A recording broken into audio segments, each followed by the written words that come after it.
How many of the laws of God do you have to obey? All of them. It's a package deal. I can't do most of it but landed interest. I can't do everything else but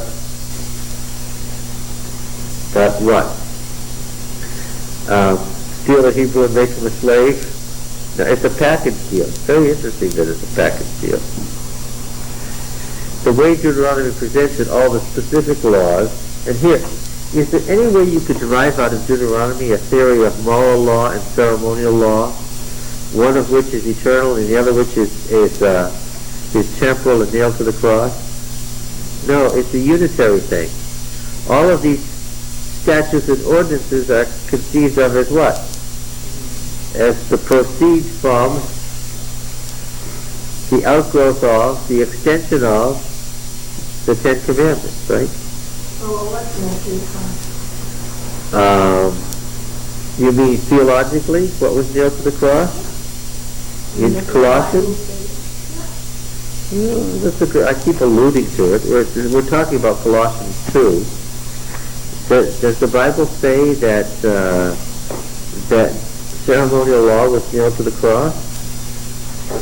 This is the way that Adventists have answered the disciples of Christ and the Southern Baptists and so forth.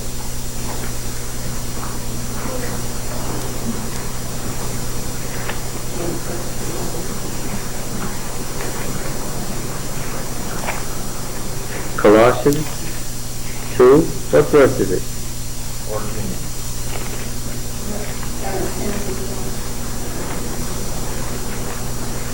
14?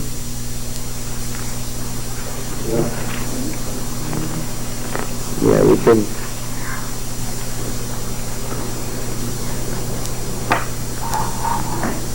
Yes. Verse 13. And you, who were dead in trespasses and the uncircumcision of your flesh, God made alive together with him, having forgiven us all our trespasses. He's speaking first to the Colossians who are Gentile. And you who were dead in trespasses and the uncircumcision of your flesh, because you were outside the covenant people, God made alive together with him, having forgiven us all, meaning Gentiles and Jews, our trespasses, having canceled the bond which stood against us with its legal demands. Paul lived in the Roman Empire, and Paul was a Roman citizen, and Paul knew how to manipulate Roman law. He stayed alive for a very long time after he should have been by being able to manipulate Roman law. So he knew what he was talking about, and he knew how to address a bunch of other Romans. Having canceled the bond which stood against us, now we derived our legal system from there. It's almost in toto.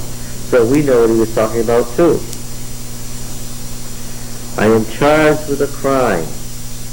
I am dragged before the court and accused of the crime. Okay?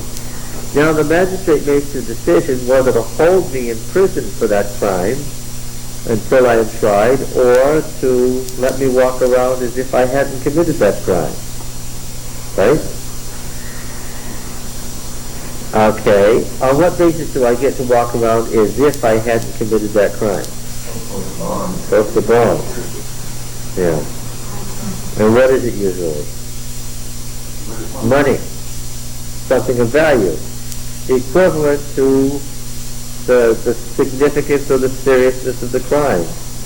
If I'm a mass murderer and it looks like I did it, I'm probably not going to get a bond, am I? And it's probably stay right in prison till I'm tried. But if I'm let go free, the bond is making an assumption. And what is it? Yeah. That there's sufficient evidence to suggest that I need to be tried for this crime and I may be found guilty, therefore I've got to show up. I've got to post something of value to me or someone else. And of course, the law makes lots of stipulations. If I skip and don't pay, then the bond is forfeited. And now not only is the magistrate after me, who's after me also? Now the bondsman has sent his henchmen to get me too. Right? Yeah, that's right. He'll let the law have what's left of me after he extracts the $25,000 from me. Probably, yes. So, the bond that stands against us says what? You're accused of a crime and what? You've got to show up in court momentarily, what? To be tried for that crime. But what? He canceled the bond which stood against us with its legal demand. This he set aside, nailing it to the cross. Paul uses all sorts of original and extravagant theological language, and this is part of it. Paul understands that it was Jesus himself who was nailed to the cross, but by allowing himself to be crucified, he cancels the bond, as it were, nailing it to the cross. So that what? What's he saying? That in Roman legal terms, what? That's part of Paul's genius, that he could translate it. Yeah. I don't need to appear in court now lying. I am not now accused of this crime. There are no legal demands now standing against me. You have to show up to be tried for this particular crime. And what crime is it? It's the crime of being sinners, what is described here. And so he then takes off on the particular Colossian heresy of Gnosticism. Therefore let no one pass judgment with you on questions of food or drink, or with regard to a festival or a new moon or a Sabbath. Jewish Gnosticism is what's described here. It has nothing to do with the perpetuity of the law.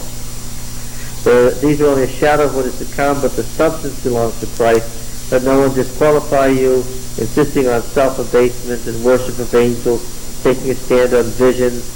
Well, we read the Essene literature, we read the Gnostic literature, it's all very clear. This is not something that is a mystery to us today. I mentioned the non-commodity text last time. I mentioned the Essene text from the Dead Sea. It's all there for us today. It may have been a mystery in the 19th century, but it's not a mystery now what he was describing. Okay, so you cannot derive from Deuteronomy any theory of a moral law as opposed to a ceremonial law. It is a package. But in the Old Testament, the ceremonial law was you should start taking the face of the bond he's talking about. Yes. The moral transgression. That's right. And you couldn't even retroject Paul backwards into Deuteronomy and get any theory of moral versus ceremonial. Yeah. So, it's interesting, isn't it? There's no distinction in their mind between blessing of the fruit of your body, the fruit of your cattle. It's all mixed together because it all represents life. We need to be fruitful as a people, and what else do we need? We've got to have our animals be fruitful. We've got to have the ground be fruitful. The whole thing has to work together, or what? Or you're dead. And so all of these things, just to say I'm going to make you fruitful wouldn't be good enough. That would be saying there's too many people and what? And we're going to starve to death. So this is a package. I'll bless you in the kneading trough and in the barn, and bless you the fruit of your ground and your cattle and your body. All works together. Typical ancient society language. This seems to be a cancellation of course it was a cancellation of the curse on Adam and Eve. That's it. The covenant land is described as the reverse of the curse on sin and the beginning of the renewal. Yeah. The beginning of the renewal. The covenant land becomes the new paradise. Okay. But if, verse 15, you will not obey the voice of Yahweh your God, or be careful to do all his commandments and his statutes, which I command you this day, then all these curses shall come on you and overtake you. Cursed shall be the city, in the field, basket, kneading trough, foot of your body, foot of your ground, increase of cattle, young. Cursed be when you go out and come in. That will send on you curses, confusion, and frustration in all that you undertake to do until you're destroyed and perish quickly on account of the evil of your doings, because you've forsaken me.